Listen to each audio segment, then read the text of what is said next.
अंगद जी नाम के महाभागवत हुए। पहले वो बिल्कुल भक्ति विहीन थे। उनका भतीजा राजा था और वो पूरे राजभोग में मत वाले रहते थे। जब उनका ब्याह हुआ तो उनकी पत्नी इतनी भक्ता निकली कि वो जहाँ जन्मी थी वहाँ संत जन आया करते थे। तो उन्होंने बचपन में एक गुरु मंत्र ले लिया था, लेकिन जब ब्याह होके आया तो ये पति एकदम भगवान से विमुख, किसी संत पर कोई श्रद्धा नहीं, बस वही खाना पीना राजसी राजभोग में मस्त रहना। अब उनको तो बड़ी विचलता हुई, न संत दर्शन मिले न कोई भक्ति के लक्षण। इतनी सुंदर थी कि अंगद जी आसक्त हो गए पत्नी में। ये खास बात बन गई। एक दिन उनकी पत्नी के मन में आया कि यहाँ गुरु जी को बुलाएं और उनका स्वागत करें, और उनको जब भोजन पवाएंगे तो उनका जूठन भी मिलेगा, और हमारे यहाँ आएंगे तो चरण धोएंगे तो चरणामृत भी एकत्रित हो जाएगा, तो रोज चरणामृत पीने को मिलेगा। उन्होंने, अब रानी थी, सेवकों को भेजा गुरु जी के पास प्रार्थना पत्र की, आप कृपा करके पधारो। मैं तो नहीं आ सकती क्योंकि हमारे पति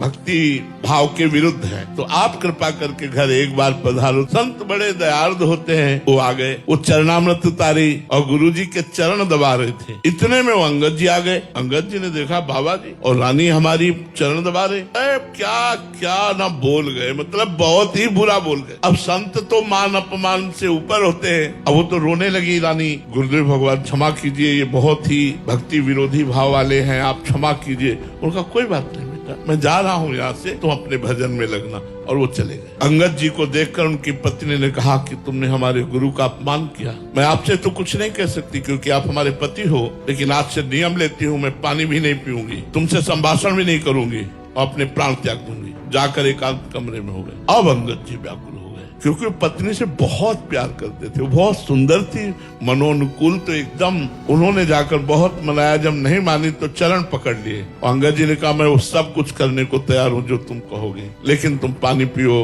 भोजन पाओ, तुम जीवित रहो। अगर तुम जीवित नहीं रहोगे तो मैं भी मर जाऊंगा। मैं वो सब करने को तैयार हूँ जो तुम आज्ञा करोगे। तो उनका जाओ, हमारे गुरु जी को साष्टांग दंडोत करो और उनको पुनः लिवा के लाओ और उनको भोजन पवाओ और उनकी आप भी जूठन पाओ। पत्नी के प्रेम से विवश होकर गए।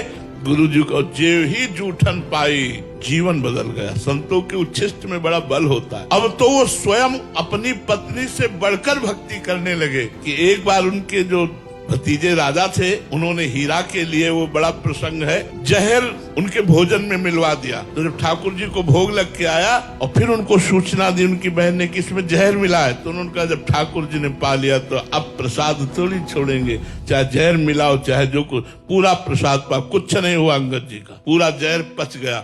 ऐसे माँ भागवत हुए कि भक्तमाल में उनका चरित्र लिखा गया है।